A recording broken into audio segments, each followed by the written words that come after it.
And we're on. This is 3 yards per carry. This is the preview of Cleveland Browns, Miami Dolphins in Cleveland, and what will be 65-mile-per-hour winds. The weather's going to be nice. It's going to be 65 degrees, but 65-mile-per-hour winds and 95% chance of rain. It's going to be an absolute mess out there. There's some things that I kind of like in the Dolphins' favor. There's some things I don't like in the Dolphins' favor in this game. I think Chris has been out there on Twitter saying that he kind of likes Miami in this game. We'll get into it. But first, this show is brought to you by Thompson Cigar. Go to thompsoncigar.com and use the promo code 3YardsPerCarry. It's the name of this podcast. Use the number 3 yards per carry, and you get a special discount. And of course, 305-800-PAIN, which is essentially the theme of this season. Better Business Bureau accredited with an A+ rating. Your car accident and personal injury specialists. Fast connections with trusted doctors and attorneys. Always ready to take your call 24/7. Again, 305-800-PAIN. 305-800-PAIN. All right, I'll start here, Chris. The Browns have the worst quarterback play in the entire league, and it got worse last week, okay? But if you look at their home games, and this is going to go out the window because, and we're going to start here when the Dolphins are on defense. The Jets have the worst quarterback play. He hasn't thrown an interception yet, Justin Fields. I mean, I was at that game and he had -9 yards passing. I mean, can we be serious? It's 2025, not 1961. Yeah, Justin Fields has the most unfortunate stat of all time. And when I heard it, I'm like, this is a made-up stat. I looked it up and it's like, yeah, it's actually legitimate. He's 0-26 when the opposing team scores 21 points. 20 points or more, yeah. It's amazing, isn't it? Like, that's not... And that is a quarterback stat, by the way. That's rough. Okay, so yeah, that is not good. So, Chris, I'm going to start with Chris here on this one because he's been out there and he kind of likes what's going on as far as this matchup is concerned. Mm-hmm. They have the worst quarterback play statistically, although Simon brings up a spectacular point with Justin Fields, but they're very good against the pass. They can rush the passer. Mm-hmm. They run the ball well. So this seems like it's a matchup of Quinshon Judkins versus our defense. And I guess Tua throwing the ball short in the Dolphin running game against their defense. Seems like an even matchup to me. And it seems like Vegas agrees because they have installed the Cleveland Browns as favorites in this game. How do you see it in their favor concerning Dolphin defense versus the Cleveland Browns offense? Chris? Yeah. This is so first off, from a high level view, getting this out there, does spoil it. Yeah, I will be picking the Dolphins at the end of the show. And in fact, I'm not listening again then. And in fact, if I hadn't already used my survivor pick on the Jets game, which I might have, because in a survivor league, you want to be very choosy about where you pick a dog like the Dolphins to win a game because they're so unreliable at that. I think this would be a survivor pick almost for me, for them to go up in Cleveland and win. These are two bad teams. They're both 1-5. We know that this is really these are a battle of the awfuls.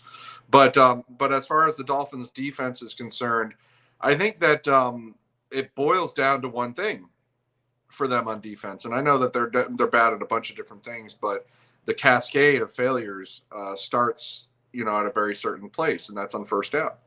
The Dolphins are the worst defense in the league, or have the lowest percentage of third and longs of any defense in the league, as far as their plays are concerned. The Titans are up there with them, but it's really bad, right? So that all starts actually on first down because they're not, believe it or not, they're not bad on second down. And the reason that that's important is because if you think about situationally what first down entails, it is the highest run-pass conflict of any situation that you're in, right? And run-pass conflict doesn't mean simply that you have the highest percentage of runs. No, it means that it's really dealer's choice. It's the play caller's choice. The play caller has the largest amount of freedom and the widest array of plays to choose from on first down. The entire play sheet is available to them. So, I think that if you look at that, you're starting to see the reason the Dolphins are bad on first down. They're relying on so many young players, inexperienced players, players that are new with each other. The football IQ is not very strong for the Dolphins right now when the entire pantheon of plays are available to the opposing offense, and there's a lot of run pass conflict. You can see that in their successes on second down when you start to whittle down situations. If the playbook is like a large pie, then second down, you're starting to get into scenarios where 2nd and 10 is very different from 2nd and 5. 2nd and 1 is very different from 2nd and 10 and 2nd and 5. You start to say, well, I can move that out of the way. That's not a real possibility. Or I can cut out this and say that's not really a possibility. First down, everything is available, and they're really struggling on that. Now, on the other side of it, the Cleveland Browns are the worst first down offense in the league. And it's very specific because they are by far the worst passing offense on first down in the league. They have an average net, I think it's an adjusted net yardage of 4 yards on first down in the passing game, which is just truly abysmal. It's not getting any better for them. And you know what's happening now with these gale force winds and this terrible weather that we're expecting, that makes it even worse. So what you're doing is you're taking away that uncertainty for the Dolphins players that have been struggling with uncertainty on first down. They've been struggling with trying to find the tells and the nuances, like having a Calais Campbell who knows that from a guy's stance, from the formation, from the spacing, from that motion over there, and based on, the situation and the field position, they'll be able to tell kind of what's coming. The old Zach Thomas trick, right? Well, the Dolphins don't have anybody like that. They have a real dearth of football IQ, I think, on this defense. So you need to make things easier on them. And in that weather and facing as abysmal of a pass offense as the Cleveland Browns are on first down, you're going to do that for them. You're going to whittle it down for them. You're going to give them more certainty. And so it's going to get easier for the Dolphins on first down. And because it's easier for the Dolphins on first down, the whole cascade doesn't get started where now you have the worst situational football on third down of any team in the league. They have, I think it's first or second in their in terms of third and distance. So I think that once you start at first down, if you're defending that better, then the defense is going to play better on all the downs. And the defense is the reason the Dolphins are losing. I mean, duh, we know that. The offense is good enough to have won a bunch of these games. We know that. I'm not revealing anything to anybody here. So if you do that, then you've kind of given the Dolphins a pass on the thing that the other teams are able to exploit so well against the Dolphins defense. And from there, it becomes a matter of, with gale force winds and terrible weather, you're going to have the Cleveland Browns run game, which obviously is decent. It's not good. It's still not good on first down, but it's decent versus a terrible run defense for the Dolphins. But also on the Dolphins offense, you have the Dolphins offense with their run offense. I think the Dolphins run offense is more creative. I think if you know that a run is coming from the Dolphins, you still don't know where, because the Dolphins have the ability to get out to the perimeter and they have the ability to do all these different tricky. After all, Mike McDaniel is a run coordinator, right? That's his experience. Every coach, that even the ones that don't really rate Mike McDaniel, respect his ability as a run coordinator and ability to create good spacing and misdirection in the run game. I don't know that the Cleveland Browns have that. I don't know that they have that going for them the same way. So if you eliminate the uncertainty to where you know that the run is all you have to go for with the Cleveland Browns, I don't think they've got it. I don't think they're going to do it, not even at home. So yeah, I would say that this is actually a matchup that favors the Dolphins, where I think a lot of people are just falling into sort of the superficial trap of saying, hey, good running back, good running game, Dolphins terrible run defense. Oh, easy, the Dolphins lose. I don't think it's going to play out that way. Simon? What was the question? Yeah, you're thinking as far as the matchup and who does it actually favor on Sunday? Cleveland Browns offense versus the Dolphin defense is what it's a game that the Dolphins should win. This is the 2025 Miami Dolphins. I have seen Cleveland play twice this season, and I saw them absolutely snaffle down the Green Bay Packers offense in week 3 to the point where a pretty good offensive front could not contain that pass rush. To the point where Quinshon Judkins started to get his groove. Now, with their wins as well, I think that plays into Cleveland's favor, actually. I think the Dolphins should win. Whether or not I think the Dolphins will win is another question. I think it's whoever establishes the run better. I think 2 things about the weather. I think it helps it become a run game, but it does help it, and I think that helps Cleveland in many regards because I think they've got a better offensive line. But I do think it helps Miami in that Tua's not going to be dropping back to throw 25 times and not getting crunched by Myles Garrett et al. On that defensive line. So if it becomes a smash you in the mouth run game, who has the best running attack? Well, I would take Devon Achane over Quinshon Judkins, but then I would take Cleveland's defense over Miami's defense, especially against the run by a long chalk. Especially when you throw in, those interior defensive players who are very good. When you throw in Carson Swessinger, who's having a really good year at a linebacker. Obviously, Jerome Baker is still there for the Browns. Grant Delpit is playing really well.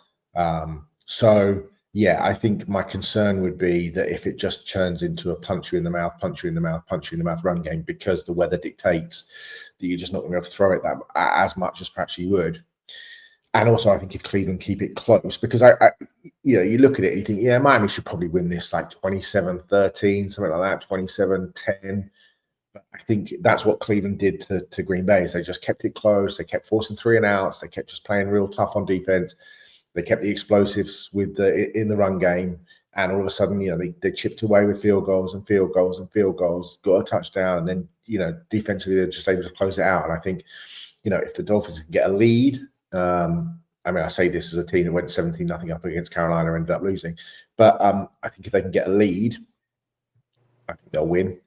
I would not like to be in a windy weather game and to chase the game by putting the ball in the air, knowing that Myles Garrett is on the other side of the ball as, one of the great pass rushers of a generation. So, look, I think the Dylan Gabriel thing is interesting, and I don't think he's got great weapons to throw to. Jerry Jeudy's kind of fallen back off the cliff that he climbed back out of. Harold Fanning's playing well. There's questions over whether Njoku's going to go. But, that 2 tight end setup, and if they can establish that running game, I could see a scenario where the Dolphins found that pretty difficult to contain. And if Judkins has the same kind of, play that we saw Rico Dowdle have and we saw Kimani Vidal have last week, then the Dolphins could really be in trouble. But I think it's a game they should win, if I'm going to be honest. Yeah, as far as the, and we're going to get to it on the other side of the break, the Dolphin offense versus the Cleveland Browns defense. And this is where I see some things differently than Chris.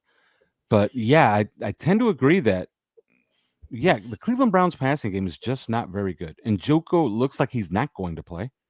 So that's going to reduce them, by 1 as far as a factor. And I know we keep talking about this every week. And I know Anthony Weaver already said this, like, hey, yeah, but we did have, 26 carries for 60 yards. We did that.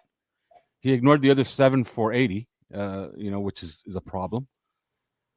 But I think most of their problems are not to say that they have great talent, because I think they have enough talent to be below average on defense and not worst in the league, which is what they are. They're at 31st pretty much across the board. Oddly enough, the Dallas Cowboys somehow are worse than the Miami Dolphins defensively. and I don't know how. I've watched them play, and I guess it's my bias. I look at the Dolphins and I just see calamity, and I see the Cowboys, and I guess Dak Prescott and that offense is masking a lot of the problems, so they seem more entertaining, right? But yeah, I look at it, and yeah, I do feel that that's a pretty big advantage when their quarterback is just not going to threaten you, and then the weather is going to do half the work for you, right? So yeah, I do tend to agree there, but the danger is on the other side of the ball, and we'll get to that when we go to break, and we will talk about all the trade rumors, fake and whatnot that's out there. But first, these words. And we are back. All right, here's my concern. The Dolphin offense, I felt against the Chargers, the more I dug into that game, I felt that there was going to be stuff to be had for the Dolphin offense against the Chargers, and I kind of liked them. And I told you on the podcast, Chris, that only a cursed season was going to have me pick the Chargers, and that's why I picked them to kick a walk-off field goal, and oddly enough, that's exactly what happened. But while the Carolina Panthers had a glaring neon red advantage, meaning they're two defensive tackles, which are, I don't know if they're top 10 in the league, but maybe close, against the two worst guards in the league. That's a pretty big advantage, right?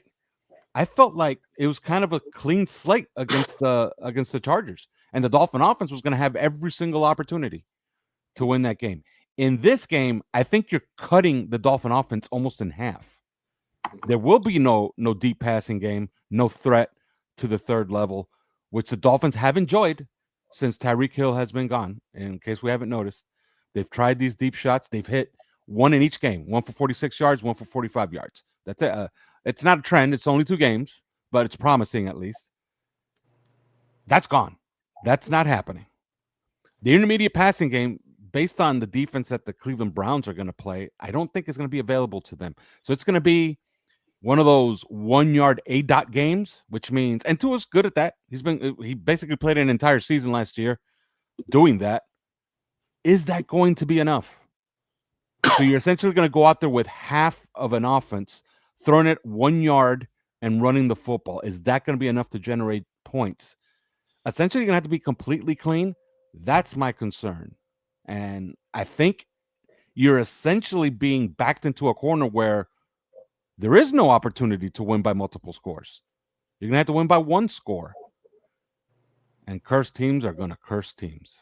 Your thoughts, Simon, on my analysis of this? Dolphin offense is essentially going to be playing with one hand in this game. Your thoughts?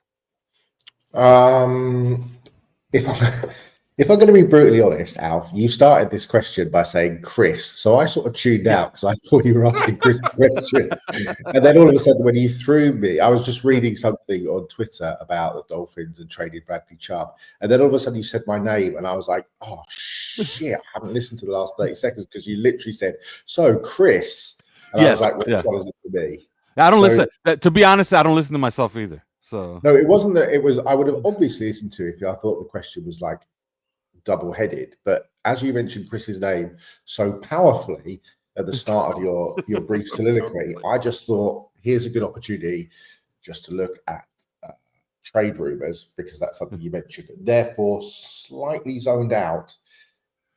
And it was like being at a university lecture when you suddenly have not been concentrating, and then the lecturer goes, Mr. Clancy, what do you think of this book? And you're like, fuck, what book?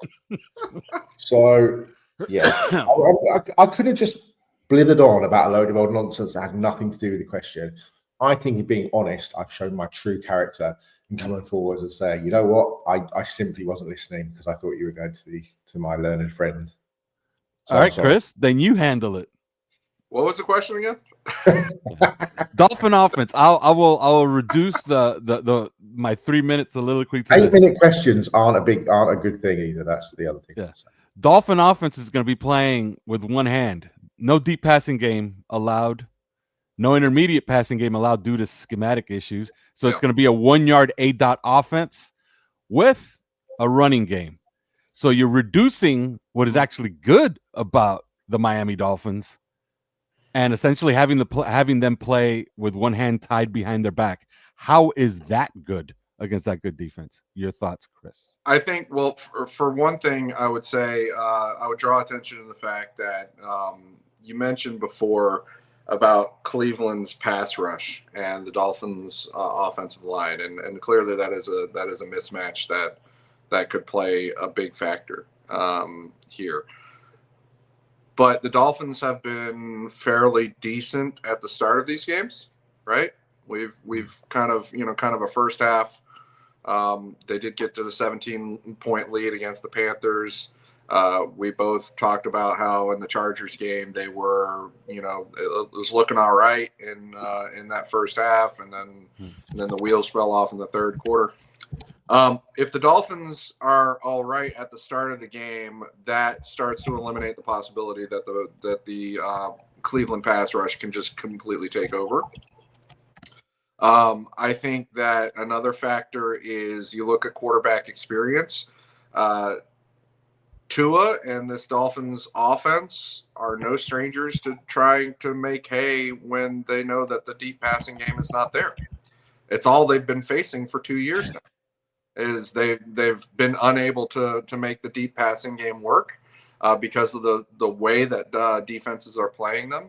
So they've had to make hay underneath, and the Dolphins have short options. They have Devon Achane able to catch balls. They have Darren Waller now able to catch balls. They have some short underneath options if the weather is playing a big factor in this game. And they also have the better quarterback for navigating things like that. So, flip that question around on the Cleveland Browns and how do they succeed, at all to any degree in the passing game with Dylan Gabriel at quarterback. Well, I think the Dolphins can get a little bit more going on offense under those circumstances. The other thing to consider is what I already brought up, which is the fact that Mike McDaniel is a run coordinator. And he is a particularly creative run coordinator, really well buttoned up, which I don't think Miami's passing game is as buttoned up, but I think that their run game really is, as far as spacing and the thought that goes into each play and angles and everything associated. I think the Dolphins are a more dangerous running attack that can be more boom or bust. We've talked about that before. They have the highest percentage of runs for loss over the years that Mike McDaniel has been in this league, but they also have one of the highest percentage of 10-plus yard runs. So the Dolphins' run attack, if this makes any sense, behaves more like a total offense as opposed to just a piece of the offense.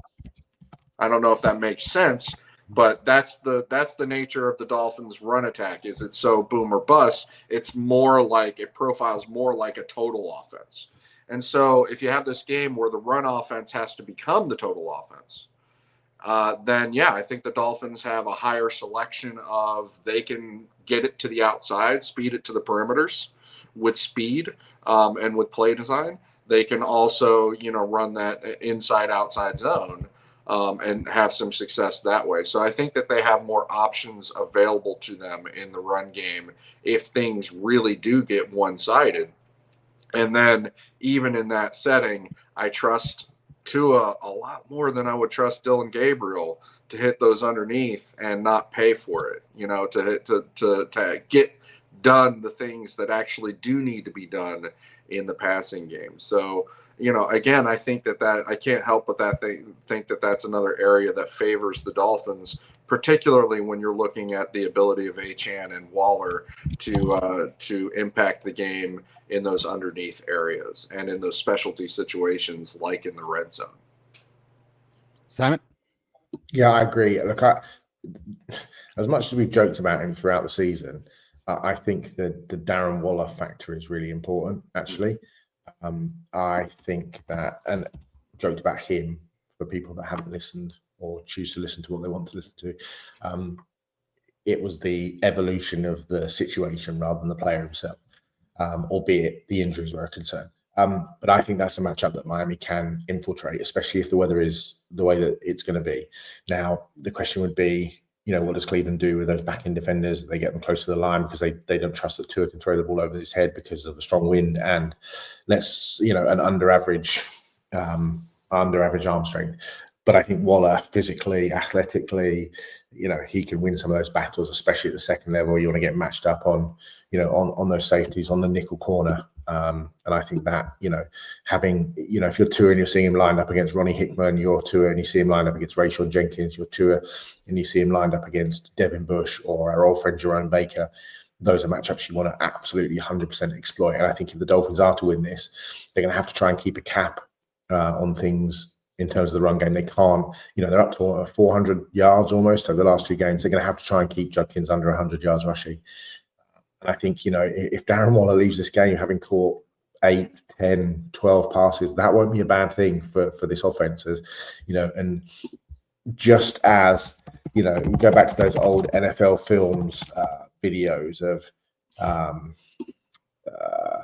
Hank Stram talking about, matriculating the ball down the field. That's almost what Miami just need to do, is just gently move the ball down the field. It doesn't have to be special. It doesn't have to be explosive. It doesn't have to be, but just use the weapons you have against the holes that they have in that defense. Ball coming out quickly. Don't allow Myles Garrett to tee off. And I'm interested to see you want to see a couple of deep drops, because I really do want to see how, Patrick Paul, who's developing into an upper echelon left tackle in this league, you want to see how he's, you want to see him against the best of the best. But I think, Darren Waller could be an absolute key for the Dolphins to win this game at the weekend. And like I said, if he's getting 10, 12 balls, that's not a bad thing. So I think we agree across the board. I think the fantasy players are reading into this. If you have Jalen Waddle and you have Darren Waller's the start over Jalen Waddle. You would agree?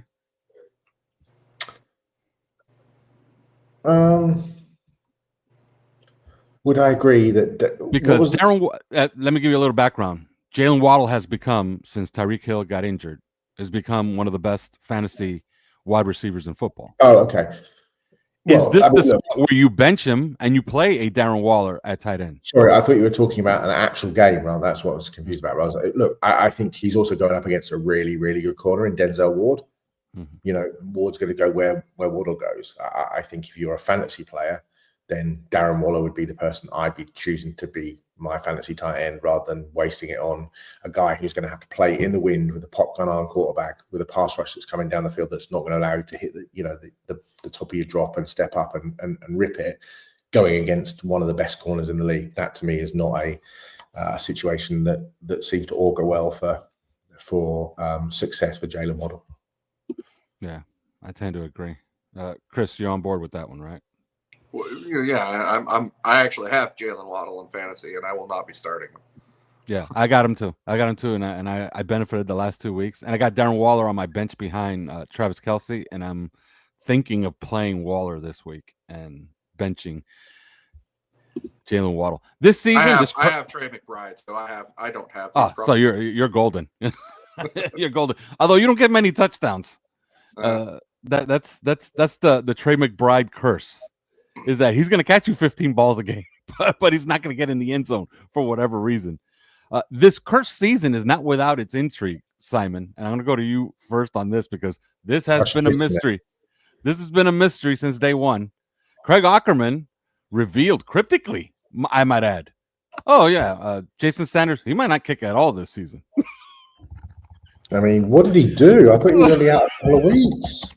And what's he done? Has he had a leg amputated or something? Well, last time we saw of Jason Sanders was before the Jaguars preseason game. He was kicking a 60-yard field goal, and he was doing his pregame warm-up where he kicks like 2 kicks from 60, 2 kicks from 55, 2 from 45, and he moves all the way into 25, and then he runs into the tunnel, right? He kicked 2 from 60. He kicked 1 from 45, I believe. And then that's when he was just walking around talking to Craig Aukerman, and he went into the tunnel, never to be heard from again. And they haven't revealed what's his problem. He come out the other end. Nobody knows. And then Craig Aukerman was asked, hey, is this the week that Jason Sanders comes back? And he goes, he might not come back at all. Whatever. Is he dead? Possibly. I mean, we joke. Like, obviously, I know he had the hip injury. There's been no information as to whether or not he had any sort of procedure or whether or not it was like a severe hip strain or, what he actually did. And I'd assume it was some sort of, maybe he tore a muscle, like really badly tore a muscle, because obviously that kind of rotation of, we don't even know. I don't think we know whether it's kicking leg or plant leg at this point, do we? Or has that ever been established? Nobody knows anything. Yeah, because it could be just that kind of, driving the plant leg into the ground. Or it could just be the kind of the endless rotational, long field goals in practice and those sorts of things. But the good thing is that, at least in terms of his replacement, it hasn't been, he says now, ahead of what's likely to be a close game in the wind. We haven't had a problem with Riley Patterson, who's done a pretty decent job. So, but think about the wins. Think about the exactly.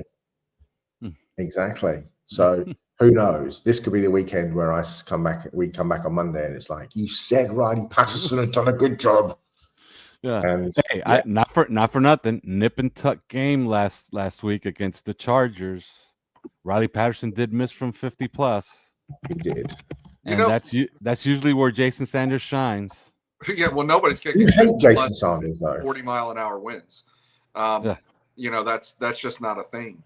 I think though that you're hitting on something from a special team standpoint that for me is the true wild card here. In this game, and if the Dolphins do lose, this game, then I'm going to say special teams will have played a large part of that somehow. That would be my guess. I have not been happy with the way that the Dolphins special teams have played. I think that they played a big part in losing that Chargers game. I think that Craig Ackerman made a questionable decision not to kick a dirty ball on that last kickoff with 46 seconds left. He even said today, we got the exact placement that we wanted for that kick, which I don't think shows that you're on top of the league in that regard, because I think that there are teams out there that have actually figured out this new kickoff format and figured out what strategically is the best, and they are performing the best, and the rest of the league is just kind of like dipping their toe in the water, and they're making poor decisions. And I think unfortunately the Dolphins are among them.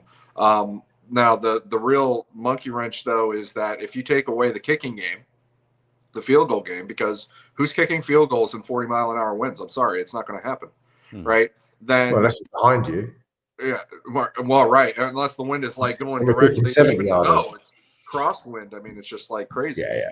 So I think that the real wild card there becomes like what happens to the offenses if kicking is not an option, and now you're in fourth downs, and who do you trust?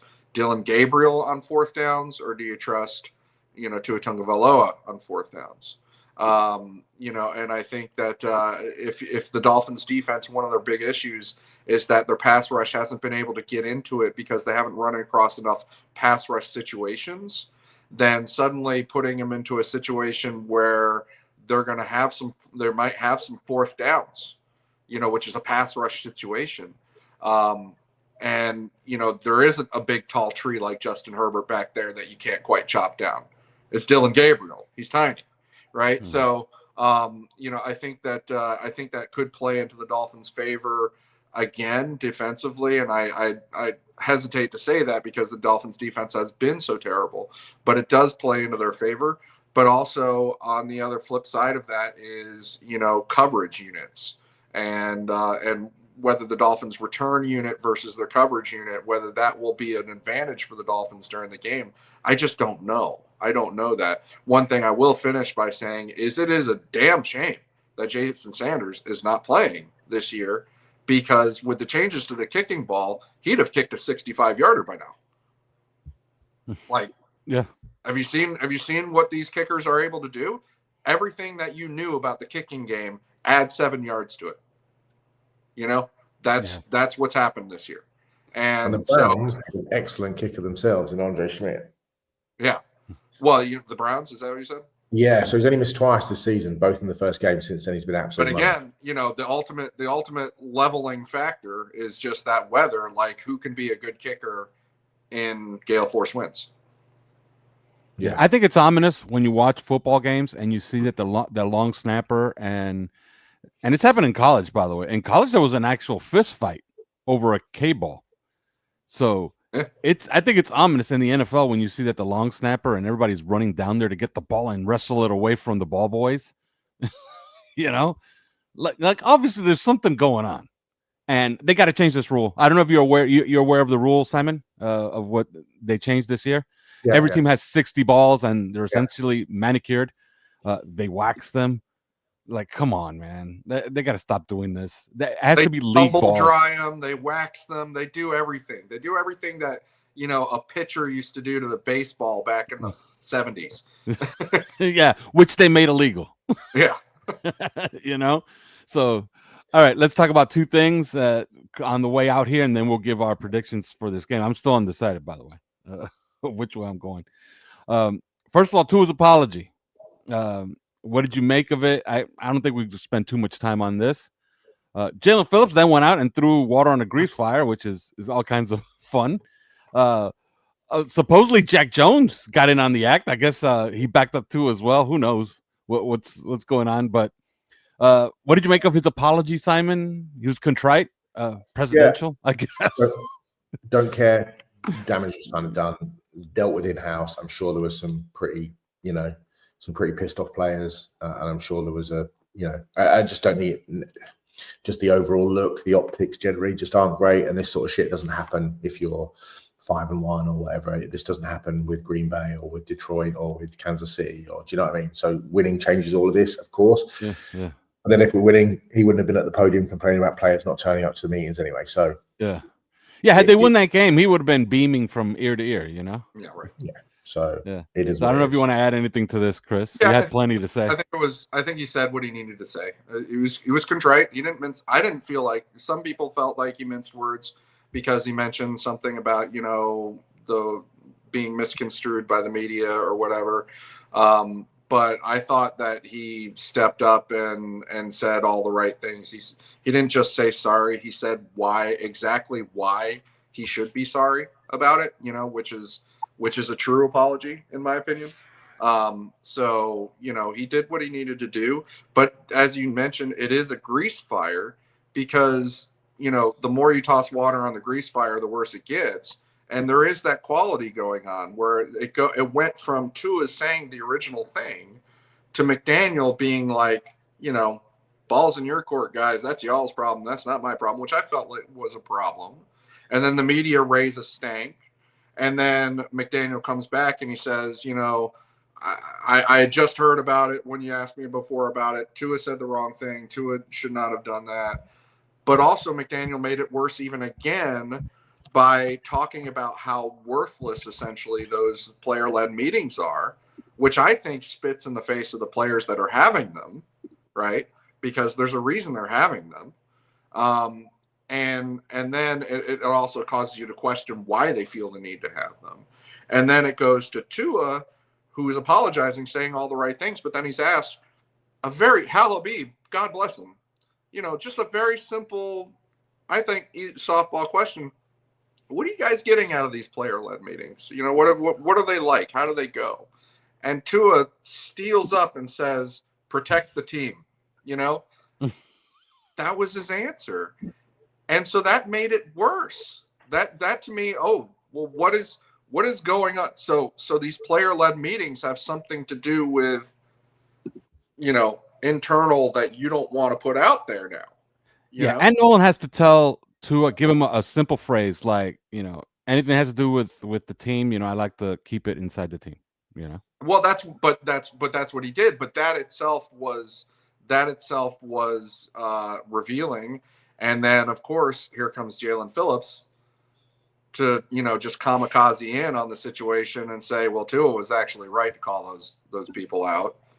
And then, I didn't hear what Jack Jones said, but if he said something similar, this is a grease fire.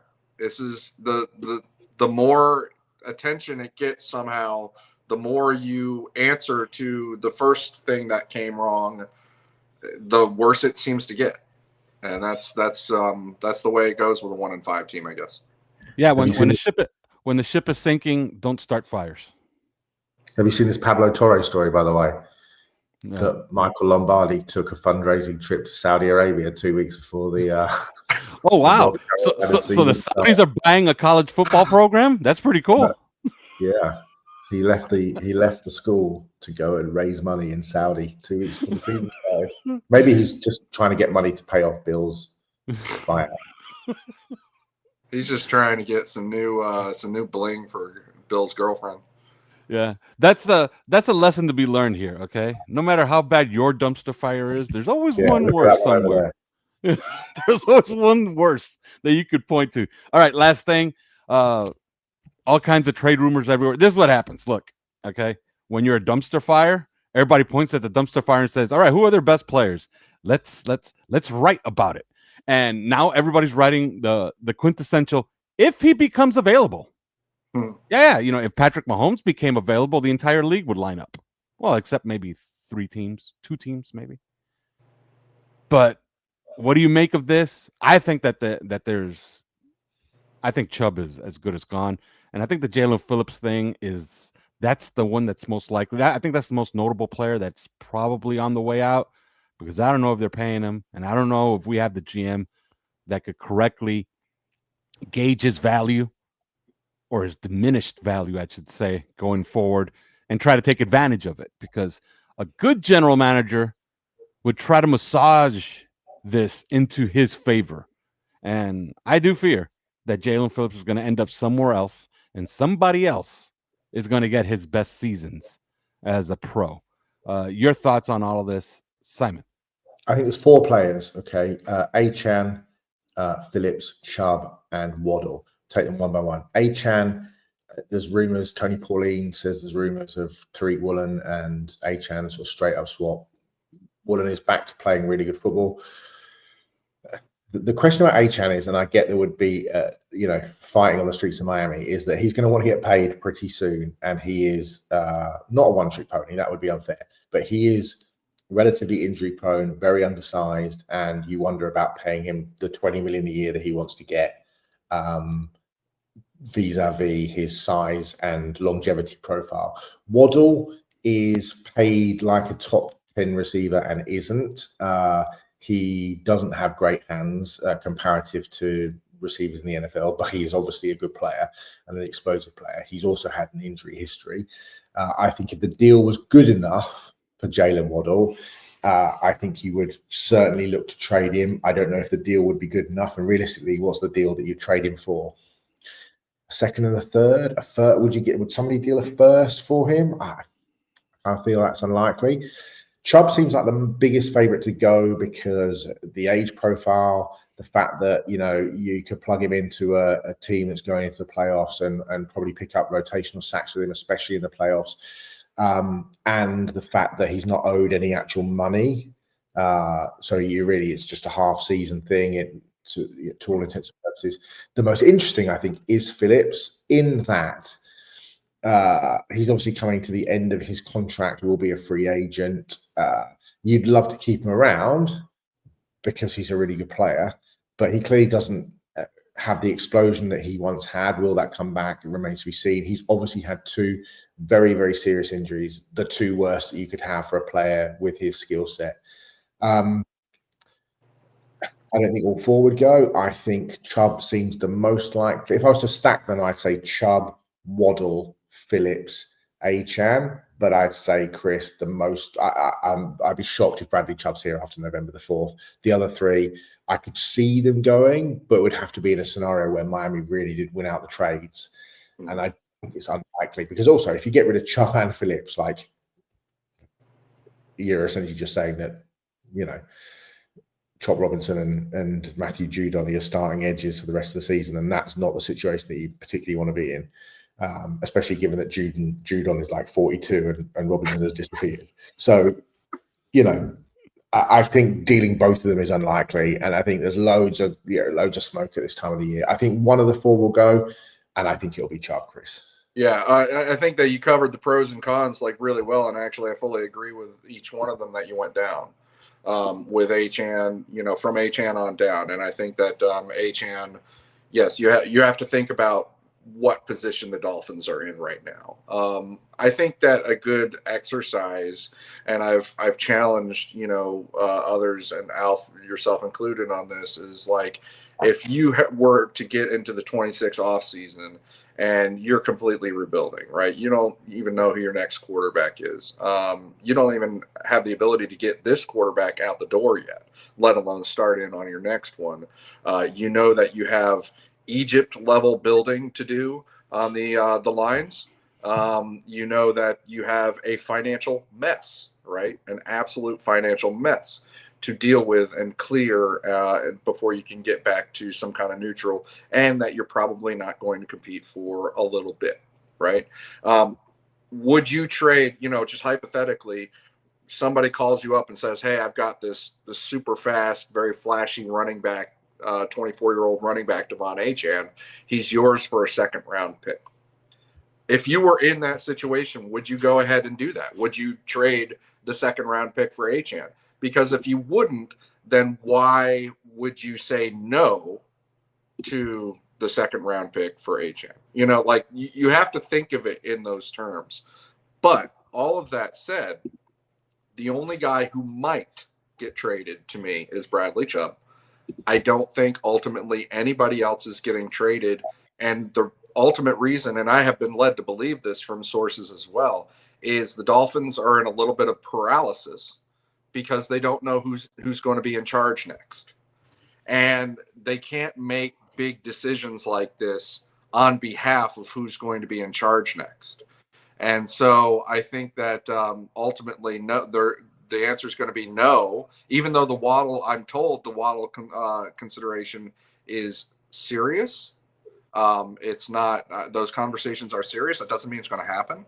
Ultimately, I don't believe it's going to happen. I don't believe any of the big ones are going to happen, even Jalen Phillips. And keep in mind also the Jalen Phillips thing is, I know people don't want to talk about compensatory picks anymore, but if he goes off in free agency, that is a consideration that he could earn you a third round pick if depending on what you do, signing free agents. And I think that the Dolphins are probably going to have to take a break for a little bit from, being all about the free agent.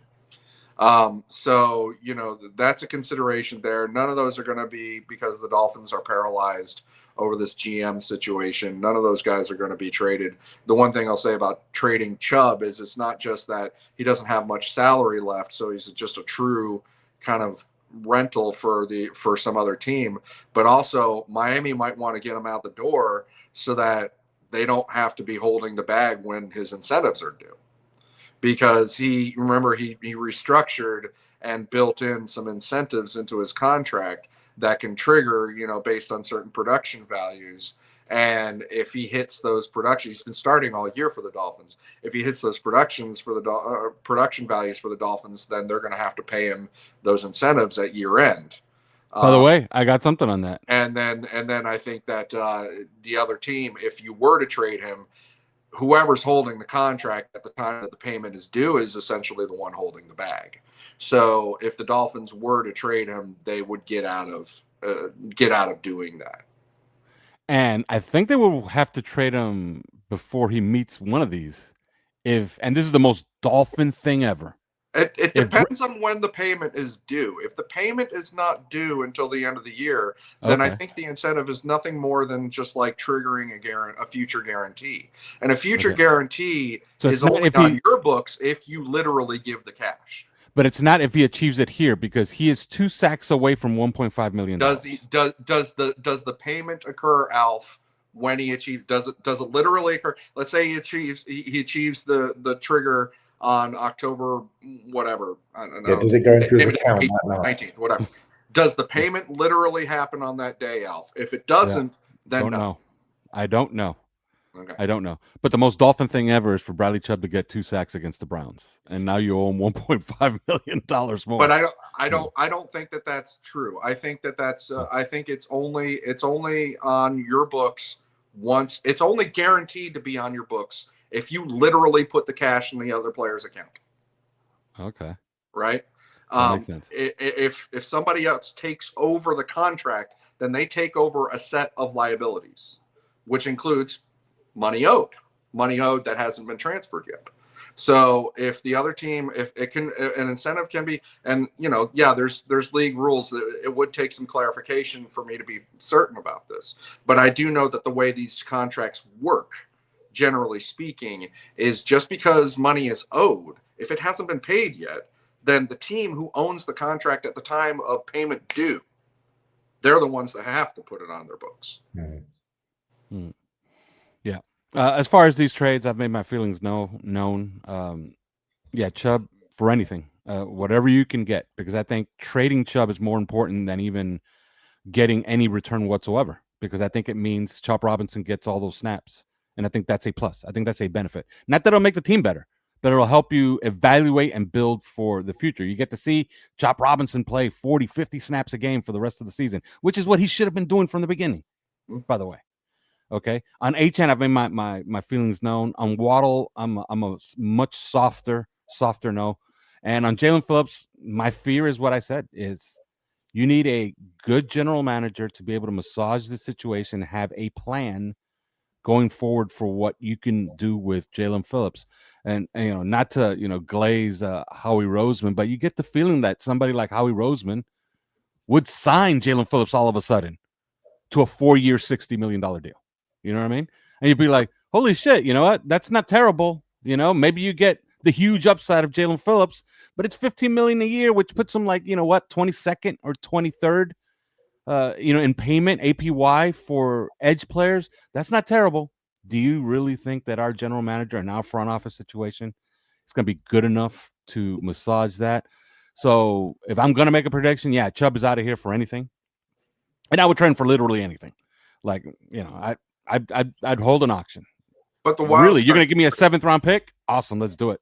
And the best you're going to get for Chubb is a 6th rounder. Does Jalen Phillips want to be here anymore? Like, he was asked. He was asked, and he says, "Yes, I want to be here. I want to. I want to play here." If he's making it known, a la Jalen Ramsey, that he has no interest in being here anymore. He's sick of this, and he wants out.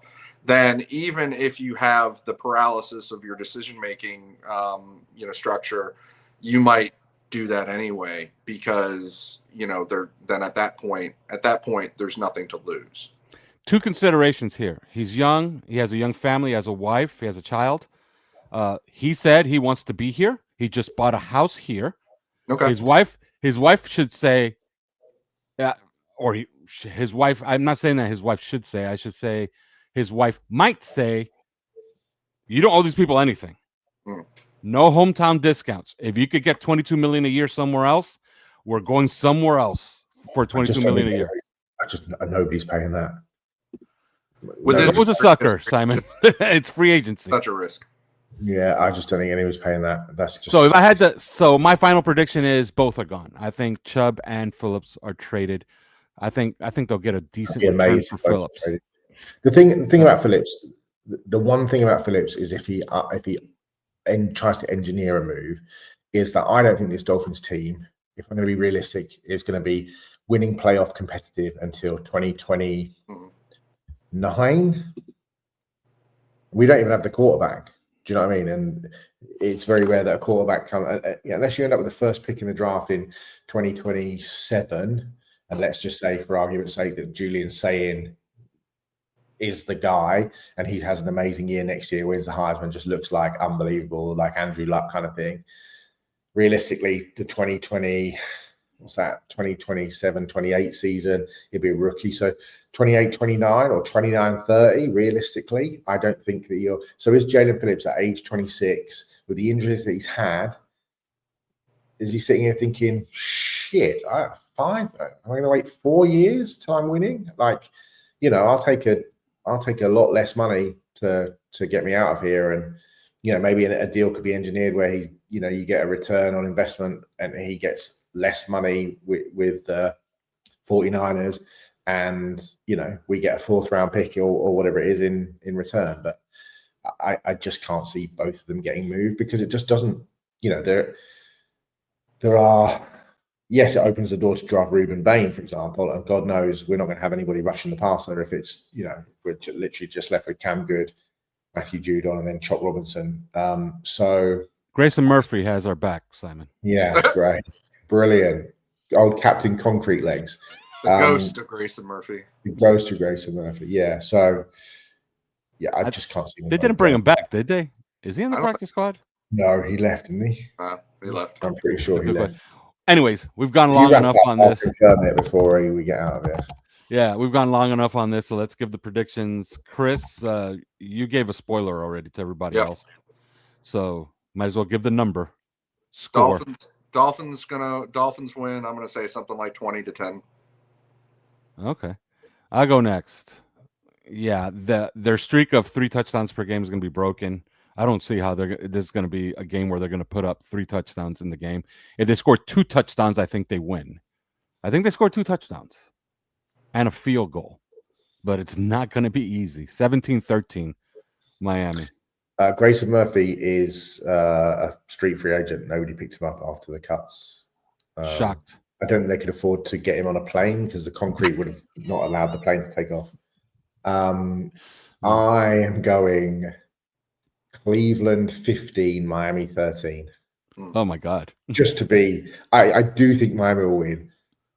I think, but there's just enough doubt in my head. If this was in Miami, I'd say Dolphins definitely going to win. I just, that Green Bay game just gave me food for thought. Yeah. Yeah, it's a rough one. All right, we're on the way out here. I will say this on our Discord, OnlyFins, and if you want to become a member of our Discord, you got to go to discord.gg/OnlyFins. You become a member there, all access for $4.99 a month. Sign up on a desktop to avoid the Apple upcharges. And we're doing something special this week. We already give away 1 pair to our vetted members, so we have 2 pair left. Technically, we have 3 pair here, but we're going to give away 2 more pairs of club seats for Ravens Dolphins, courtesy of Govey. On October 30th, the Dolphins and Baltimore Ravens, Govey will be creating the ultimate fan experience at the Hard Rock South Plaza, lighting up the touchdown terrace and hosting activities at the booth. You got to go to govee.com. That's GOVEE.com. But first, go to Discord and join our Discord, discord.gg/OnlyFins, for a chance to win club seats. These are not like nosebleed seats. These are club seats in row 1. These are expensive seats. We've already given away 1 pair. We will give away 2 more pair. We're actually giving away 1 pair this week, depending on the result of the Steelers-Bengals game on Thursday. So do that. We will talk to you about this game on Monday. We will recap this game. If there's ever been a mental health win to get, it's this one. Because if they don't get it, I think my mental health is also in peril. But we will talk to you on Monday. See you then. See you guys.